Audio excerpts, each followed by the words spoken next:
Good morning, good afternoon, or good evening, whatever time it is, wherever in the world it is that you are.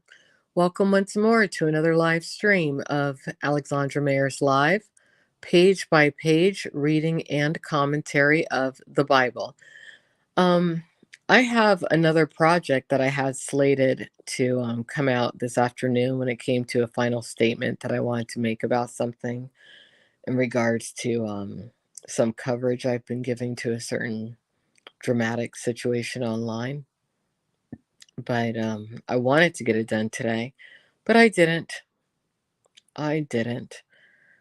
I had a little bit of a lazy day today, but that's okay because sometimes in life we have to be gentle with ourselves and only do what we can do because it's a long life to live and you have to hold it together.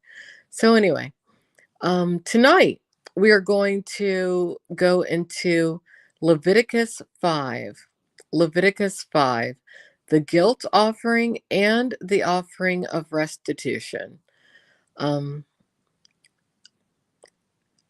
I'm sure that at least one of these offerings is going to embody some fairly explicit language in regards to how animals need to be slaughtered back in those times. So let's go ahead and get through it. I'll tell you, to me, the book of Leviticus is like the book of blood and gore. It just is. All this slaughtering of these animals makes me makes me not even want to eat meat, honestly. I cooked a chicken breast tonight and I seasoned it delectably. But outside of chicken, I really don't want to eat any other meat anymore because I look at the cows and the sheep and you look at their little faces and it seems like they have a personality and everything. You're like, no, I can't kill you to eat you. No, I'm not that carnivorous. So, anyway, let's go ahead and get into this book of Leviticus, the guilt offering. Dun dun dun. Here we go. When a person sins in hearing the spoken oath, and he is a witness, whether he saw or knew about the incident, if he does not report it, he bears guilt. Or when a person touches any ceremonially unclean thing, whether it is a carcass of unclean wildlife or a carcass of an unclean domesticated animal, or the carcass of an unclean crawling thing, and he did not realize it, then he has become unclean and guilty. Or when he touches human uncleanliness, any uncleanliness by which he may become ceremonial unclean, and he did not realize it. When he realizes it, then he shall be guilty. Or, oops, I think I skipped forward. Where was I? Sorry. I was kind of getting into that too. Okay, here we go. Or when a person swears by speaking rashly by his lips to do evil or to do good, anything that a man may speak of rashly by oath, and he did not realize it, but when he realizes it, then he has become guilty of any of these things. When he becomes guilty of one of these things, he shall confess that he has sinned in that thing, and he shall bring his guilt offering to the Lord for his sin which he has committed, a female from the flock, a lamb or a goat for a sin offering, and the priest shall make atonement for him concerning his sin. If he cannot afford an animal, then he shall bring for his guilt offering on account of the sin that he committed 2 turtle doves or 2 pigeons to the Lord, one for a sin offering and one for a burnt offering. Makes me think of that song, The 12 Days of Christmas. 2 turtle doves and a partridge in a pear tree.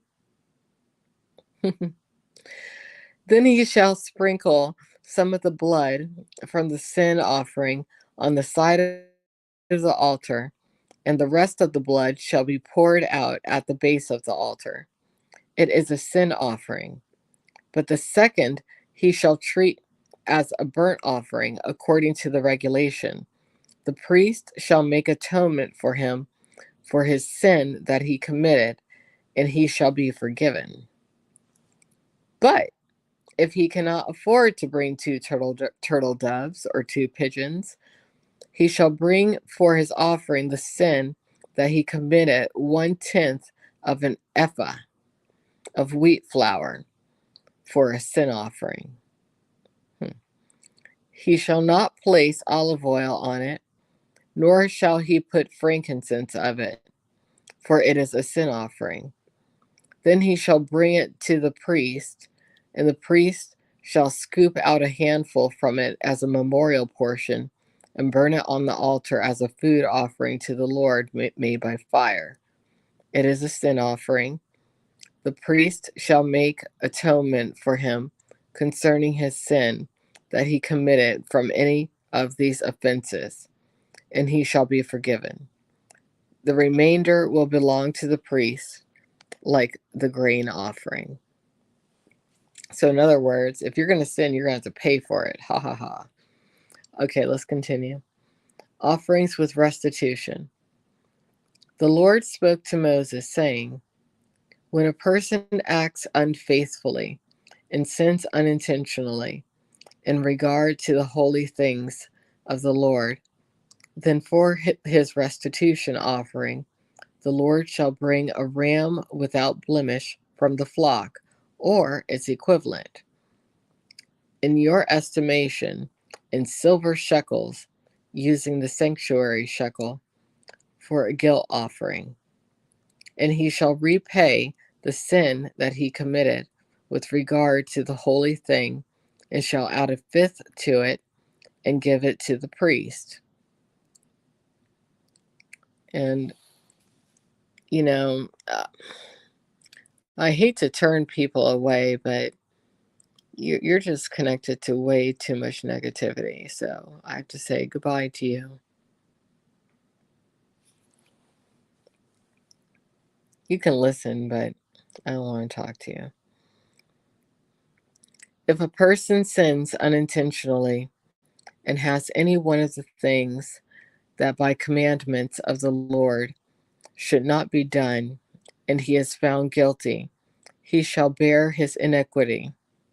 He shall bring to the priest a ram without blemish from the flock, or its equivalent value, for a guilt offering. So in those times, you have to pay for if you're going to be, guilty, or if you're sinning and all that kind of stuff. I mean, at least you can pay your way out of it. That's better than just having it hung over you. So, anyway, the priest shall make atonement for him concerning his error that he made unintentionally, and he shall be forgiven. It is a guilt offering, and he has indeed incurred guilt before the Lord. So that was that this was kind of like an intense couple of